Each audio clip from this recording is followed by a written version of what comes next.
Asphyxiation is the leading cause of death in confined spaces. Asphyxiation is the result of atmospheric hazards, oxygen deficiency, or exposure to toxic atmospheres. 82% of confined space fatalities and 89% of injuries are just because of atmospheric concerns. According to the NIOSH, National Institute for Occupational Safety and Health, about 60% of confined space fatalities are rescuers. Welcome to HSC tutorial. Today's topic is confined space entry. I'm your host Javed and you are watching Safety First. If you are new on this channel, kindly subscribe the channel, and if you find the videos informative, like and share the videos. Let us jump on the topic. What is confined space? Three major characteristics of confined spaces are: number one, is large enough and so configured that an employee can enter bodily and perform work. Number two, has limited or restricted means of entry or exit, like vessels, tanks, pipes, etc. Number three, is not designed for continuous human occupancy. Other characteristics of confined spaces are: it might contain or has a potential to contain a hazardous atmosphere, insufficient ventilation. It may contain a material that has the potential for engulfing an entrant, has an internal configuration such that an entrant could be trapped or asphyxiated by inwardly converging walls, or by a floor that slopes downward and tapers to a smaller cross section, or contains any other recognized serious safety or health hazard. So these are the other characteristics of confined spaces.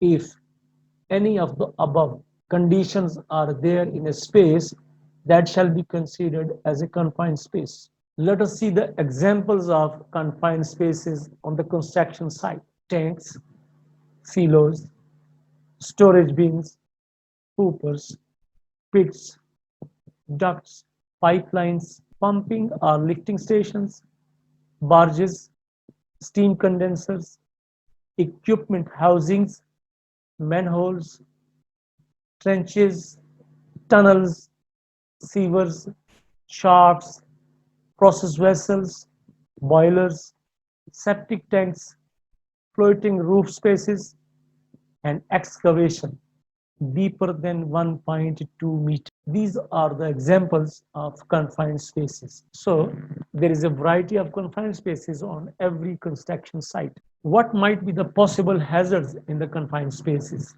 Number one, atmospheric hazards or hazardous atmosphere. Number two, hazardous energy. It might be mechanical, electrical, pressure, or radiation. Number three, physical hazards or general hazards like noise, heat or cold, vibration, electric shock, wet surfaces, falling objects. Number four, biological hazards: viruses, bacteria from fecal matter and sludge, fungi or molds. Number five, safety hazard. It may include structural complications or configurations, engulfment, moving parts, and entanglement. Number six, chemical exposure due to skin contact, ingestion, or inhalation. Number seven, vehicular and pedestrian traffic. Number eight, barrier failure resulting in a flood or release of free flowing solid or liquid, or the visibility or shifting or collapsing of bulk material. These are the examples of possible hazards in a confined space. Remember, atmospheric hazards are invisible and causing more fatalities during confined space operations. Let us see what is hazardous atmosphere. Oxygen deficient atmosphere. Oxygen level less than 19.5%. Oxygen enriched atmosphere. Oxygen level more than 23.5%. There might be flammable atmosphere and there might be toxic atmosphere. What will happen if the oxygen level is less than 19.5%? 19.5% is the minimum acceptable oxygen level. If the oxygen level is in between 15 to 19%, the early symptoms are decreased ability to work strenuously and impaired coordination. If the oxygen level is in between 12 to 14%, respiration increases, poor judgment. If the oxygen level is between 10 to 12%, respiration increases and lips becomes blue. If the oxygen level is 8 to 10%, mental failure, fainting, unconsciousness, or vomiting. If the oxygen level is in between 6 to 8% and the person inside the confined space, within 8 minutes, there is chances of fatality. Within 6 minutes, there is 50% chances of fatality, and still there is a hope, 50% chances of recovery. But if the infant is recovered within 4 to 5 minutes, there are more chances of recovery. If the oxygen level is between 4 to 6%, coma in 40 seconds, followed by death. No chance, no way at all. Let us see what are the reasons of oxygen deficient atmospheres. Oxygen deficiency can be caused by several processes. Consumption. Oxygen is used up by the person who is in the confined space and turned into carbon dioxide. Displacement. Dense materials push the oxygen out of the occupied space. This might be the second reason for oxygen deficiency. Third reason is reaction. Oxygen reacts with other materials to make other compounds. So these are the three major reasons why there is oxygen deficiency in the confined space: consumption, displacement, or reaction. What might be the reason of oxygen enrichment? Oxygen level above 23.5% is the condition of oxygen enriched atmosphere, causes flammable and combustible materials to burn violently when ignited. Here, clothing materials, oil soaked clothing and materials. Never use pure oxygen to ventilate. Never store or place compressed oxygen tanks in a confined space. So this is the reason that entry is not allowed if the oxygen level is. These are the reasons. Because of that, confined space entry is not allowed once the oxygen level is more than 23.5%. Let us see what is the composition of air. There is 78% nitrogen, 20.9% oxygen, and 1.1% are other gases. So in the natural air, if there is oxygen for 20.9% and we are breathing, we are playing, we are eating, we are happy, so this is the ideal oxygen level for human survival. So that's why all the monitors are calibrated on 20.9% of oxygen level. Let us discuss about flammable atmospheres. Two critical factors: oxygen content in the air, presence of a flammable gas or vapor more than 10% of its LEL, lower explosive limit. Typical ignition sources: it might be sparking or electric tool, welding or cutting operations, or it might be smoking. So these are the conditions of flammable atmosphere. Let us see how the toxic atmosphere prevails in a confined space. Work performed in a confined space, it might be welding, cutting, brazing, soldering, painting, scraping, sanding, degreasing, sealing, bonding, melting. Presence of any acutely hazardous substance, H2S, in an atmospheric concentration above the permissible exposure limit. External hazards adjacent to the confined space, such as combustion engines or pollutants through an entry point. Always park machine at downwind direction from entrance or manhole. Residue in the vessel or space left incomplete or preparation, or materials trapped in surface scale or sludge. results of failure to properly isolate the space from the normal process connections. So these might be the reasons for the toxic atmosphere in a confined space. Such spaces which contain toxic, flammable, or atmospheric hazards, all those spaces are confined spaces which required permit to work system. There should be no entry without permit. Let us see what is the meaning of hazardous energy. Hazardous energy, mechanical, rotating equipment, electrical, live electrical equipments or tools, pressure, flooding of pipe contents, radiation, nucleonic gases, radiography, etc. Number three category is physical hazards. Excessive noise, either location or job created. Damaged hearing or effect communication. Effects of blowers or educators. Abrasive blasting, chipping, grinding, or high pressure cleaning. Risk of falling from ladders, staging, or scaffolding. Electric shock due to the use of electrical equipment, engulfment. Ultraviolet radiation from arc welding. Infrared rays and heat from hot. All these hazards are the part of physical hazards. Workers in confined spaces should be mindful of the possibility of falling objects, particularly in spaces that have topside openings for entry and where work is being done above the worker. So they have to consider that there is chances of material falling on the head of an entry. Open excavations, trenches, and underground pits should have warning signs posted, and there should be an arrangement for barricading the openings. Loose granular material stored in bins or silos that can engulf and suffocate a worker. The loose material can cast over or bridge over or break loose under the weight of a worker. There is chances of engulfment because of such material. Now we will see why are safe practices so important in a confined space. The reason is injuries are likely to be more severe because hazards are more deadly. Number two, it is often more difficult to rescue injured person from the confined spaces because of limited or restricted entry or exit point.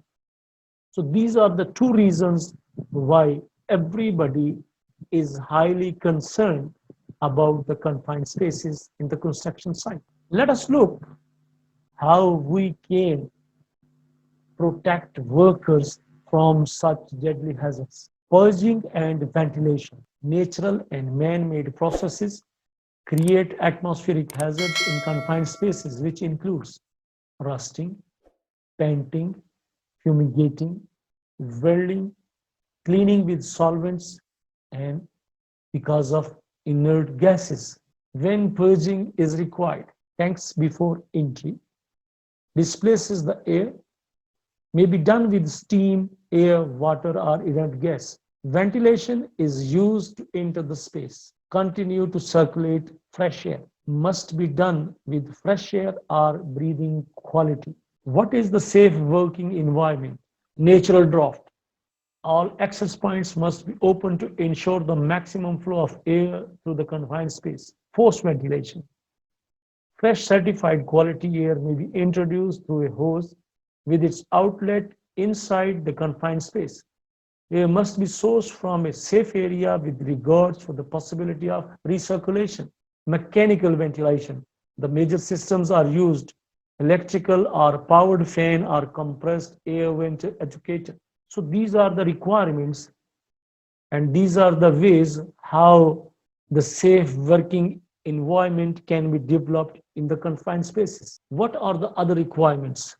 Energy isolation. Log out tagout procedure must be followed for isolating all energy sources. All pipelines connected to the space must be blinded or disconnected in units previously or containing hydrocarbons. Blinding to the closest flange is the preferred method because in case of emergency, the access will be easier The approach is more quick and prompt. Each project has specific requirements for lockout, tagout. Always comply with the requirements. Only qualified employees can work under the protection of lockout, tagout. Lockout, tagout accomplishes a zero energy state and there is no hazard, but failure to comply can result in an injury or death. So once there is a lockout tagout procedure, there is no chance, there is no choice. It needs to be complied 100%. We have discussed what is confined space. The third word is entry. Confined space entry. What is entry? The act by which a person intentionally passes through an opening into a permit required confined space. Any part of the body passing through the opening is considered as an entry.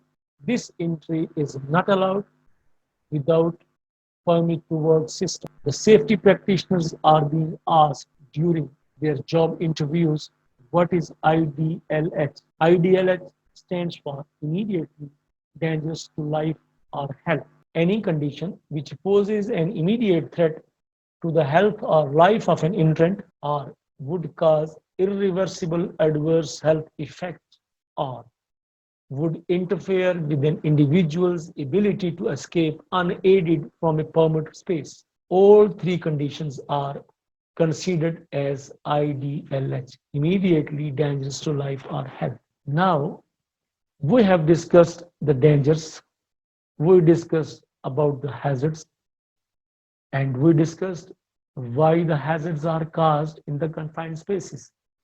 Let us look now what are the safe working guidelines, proper planning and hazards identification, familiarization of the vessel, tank or manhole, isolation from the process lines, chemical and physical agents and oxygen must be measured, safe and adequate lighting in the confined spaces, need to choose the periods of work, what are the sources of breathing air intakes.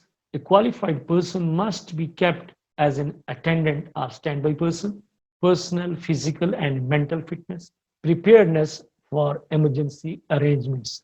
If someone is interested to protect workers from the confined space hazards, he needs to follow these bullet points. Remember, someone's life is in your hands now. What is safe work procedure? The risk must be assessed by use of gas detectors. The person who enters must be trained to use all type of life-saving devices or equipment. Standby personnel to maintain communication, continuous gas monitoring once there is a confined space entry. Routine conflicting activities in the vicinity must be evaluated.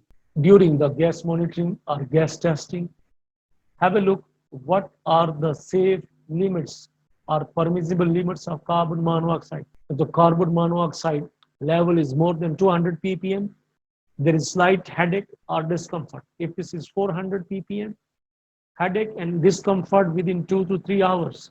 If this is more than 2000 to 2500, it will cause unconsciousness in about 30 minutes, leading by death. Of course, if there is no recovery.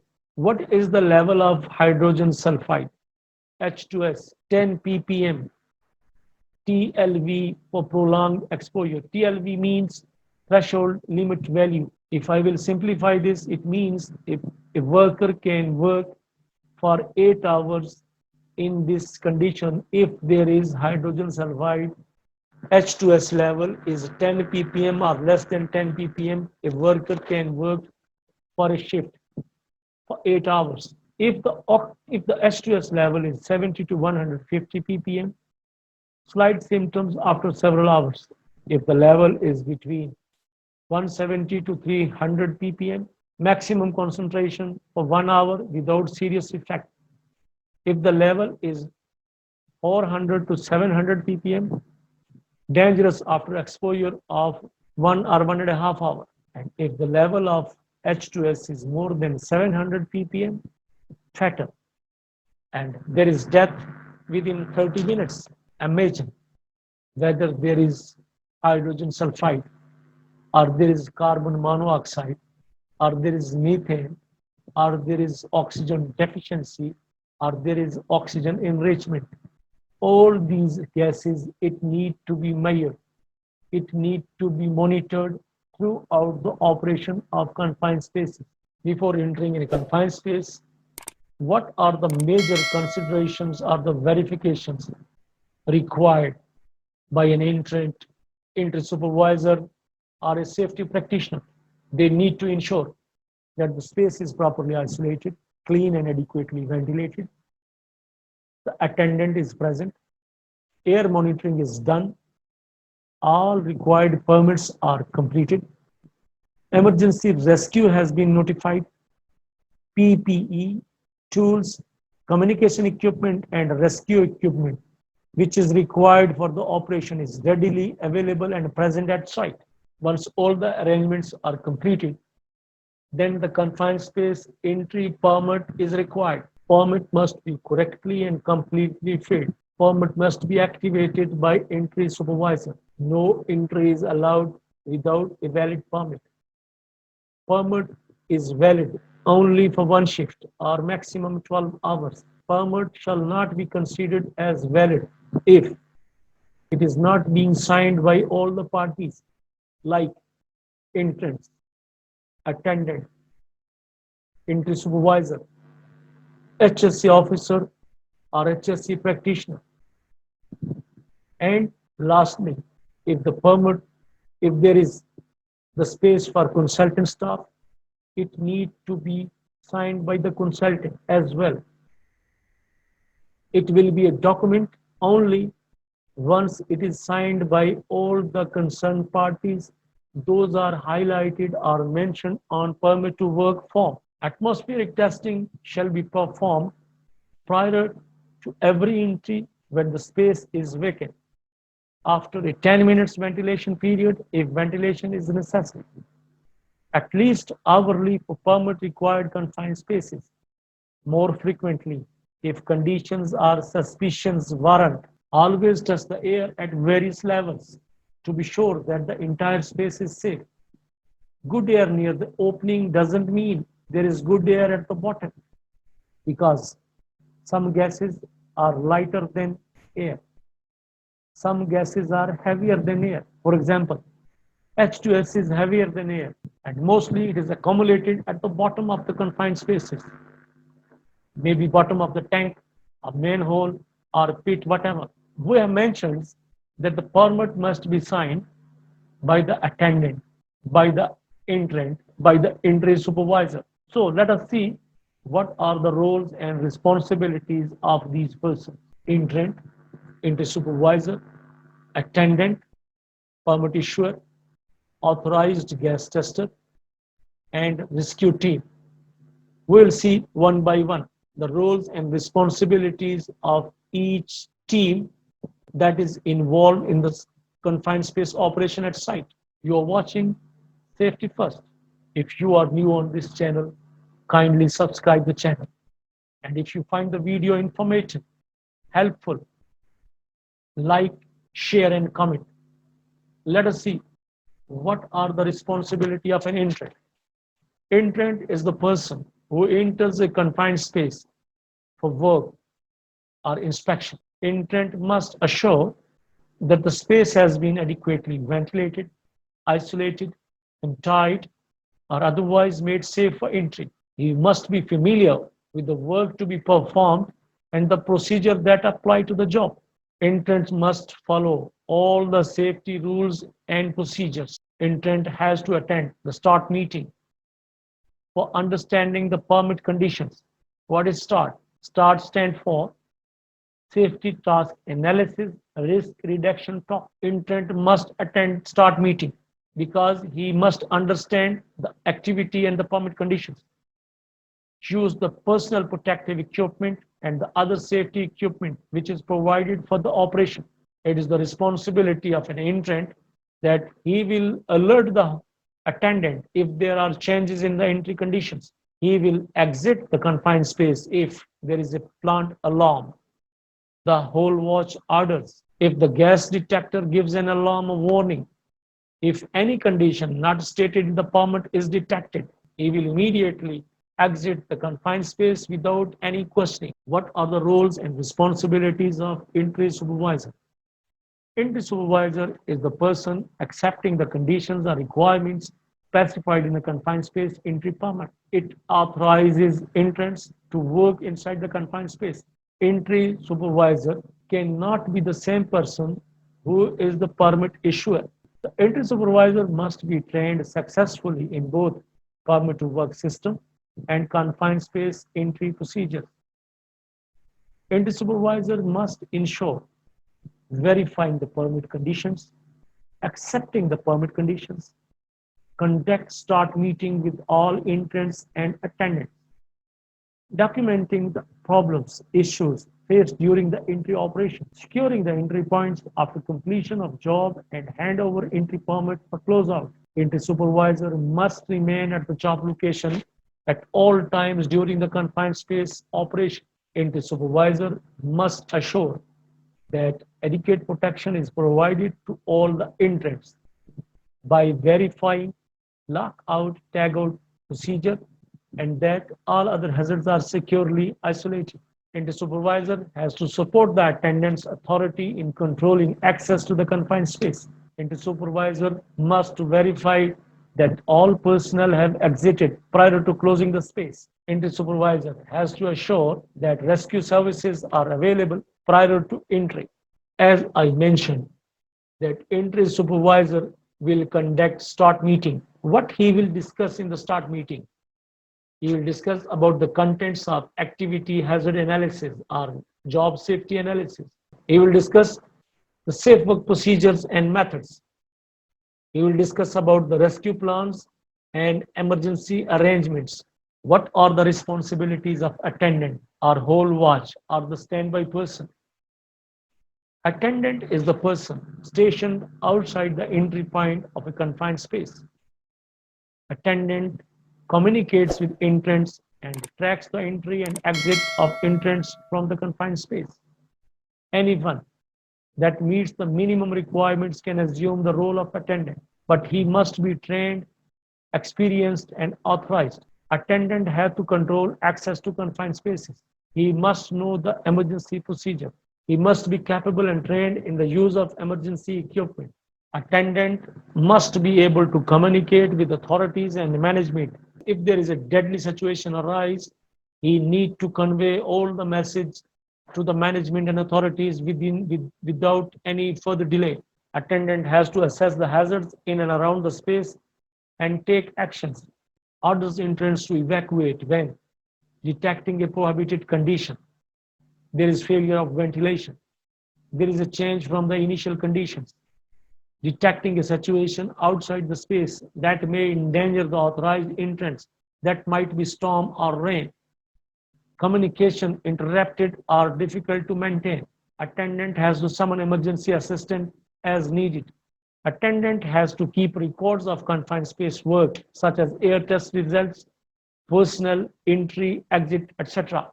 Attendant must not leave the entry point of the confined space until he is being relieved by another attendant or standby person or until all entrants have exited.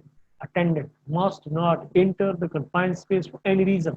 This is very, very important. He will not leave the entry point and he will not enter in the confined space, whatever the danger situation in the confined space, because he is the only person who can communicate with the authorities, with the management, with the HSS team, with the rescue team. He can summon help from the external authorities. If there is a potential danger or if there is a deadly accident or there is chances of any deadly situation, any emergency develop on the plant, the permits are automatically cancelled. Recertification is required for re-entry. For re-entry, you need another permit. What are the roles and responsibilities of a permit issuer? Must be an approved and trained supervisor or HSC officer with responsibilities to sign and issue confined space entry permits. Permit issuer is responsible to physically verify blind locations before issuing the confined space entry permit. Permit issuer must ensure isolating the energy sources, purging ventilating if applicable. The gas testing done by authorized gas tester or HSC staff and determining frequency of testing, informing the entry supervisor about the exiting hazards and potential hazards, issuing and revalidating entry permits, closing the permit and sending closeout permits for record keeping. What is the responsibility of authorized gas tester? Gas tester is the person that carries out initial and subsequent gas test of the confined space according to the confined space entry permit requirement. Qualified, authorized, and trained person can be assigned as a gas tester. In different companies, it might be a safety officer or it might be an engineer. Now, let us see what are the prohibited entry conditions. No entry is permitted if any of the following conditions exist. Oxygen concentration is less than 19.5%. No entry. Oxygen concentration is more than 23.5%. Lower explosive limit is more than 0%. Presence of toxic gases. If the pipe's dia is below 48 inches and there is no entry if there is no permit. Remember, confined space permit is for entry, but why the workers, they are entering in the confined space? Maybe they are going for hot work, they are going for the installation of a stopper, maybe they are going for some electrical works, maybe they are going for some mechanical work. So confined space entry permit doesn't mean that all the requirements are fulfilled. Confined space entry permit means that the arrangements are sufficient, the workers, they are trained and they are able to enter in the confined space. But what activity they have to perform, if that is also a permit related activity, they have to issue another permit. Such as if the workers, they are engaged in hot work, they have to obtain hot work permit. Check for any flammable materials or liquids in the area, in the confined space. Test and adjacent spaces for flammable atmospheres. Keep a fire watch other than the attendant. Don't take any compressed gas inside the confined space near the hot work activity. And the entrance, they have to make sure that they will take all the welding hoses and tapes out of the confined space during long breaks. If the entrants are using some electrical equipment, they have to make sure what are the safety measures or what are the requirements used. GFCI, ground fault circuit interrupter, or low voltage isolation transformers. Use grounded or double insulated tools. Make sure all electrical appliances are in good condition. Make sure all atmospheric tests are completed. Be sure that the electrical isolation procedure is followed. Battery operated tools shall be preferred, but where not possible, maximum 50 to 110 volts with ELCV protection at the electrical panel shall be used. So these are the additional measures, safety precautions while using electrical equipment in a confined space. Now, let us discuss about rescue and emergency services. Means of emergency rescue must be readily available to the confined space entry attendant for emergency extraction of entrance. Attendant must have emergency contact number for emergency service providers. Rescue equipment at site might include full body safety harness, lifeline, elevator, crane with basket, tripod with all accessories, rope grip, pulley, stretcher, and ladders. These are the minimum requirements for the site confined space operations. These are the requirements, and this is the list of emergency equipment that must be readily available. What are the other requirements? Respiratory protection, positive pressure, self-contained breathing apparatus, SCBA, are supplied airline required if oxygen is below 19.5%. Let us see if there is a condition that oxygen level is 19.5 or less than 19.5%, and the person collapses inside the confined space.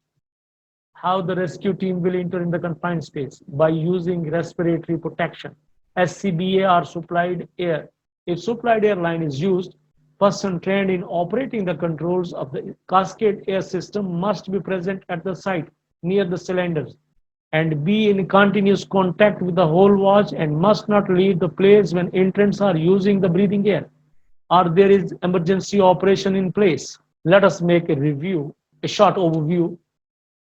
Prior to the entrance entering a confined space, the internal atmosphere must be gas tested with a calibrated direct reading instrument. You are watching Safety First. If you are new on this channel, kindly subscribe the channel, like, comment, and share the videos.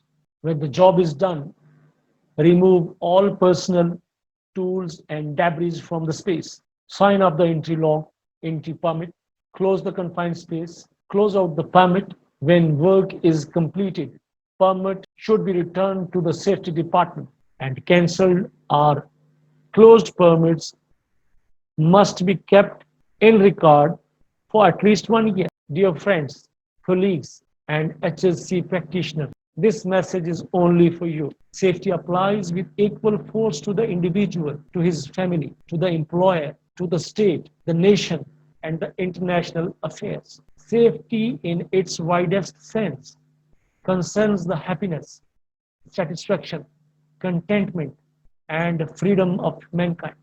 Please don't act as a watchman. Be a proud and dedicated professional. It's necessary for us to learn from others' mistakes. You will not live long enough to make them all yourself. Remember, our lives begin to end the day we become silent about things that matter. Training session is over here. If you have any question, please ask in the comment section down below. Thanks for watching and don't forget to like and share the video.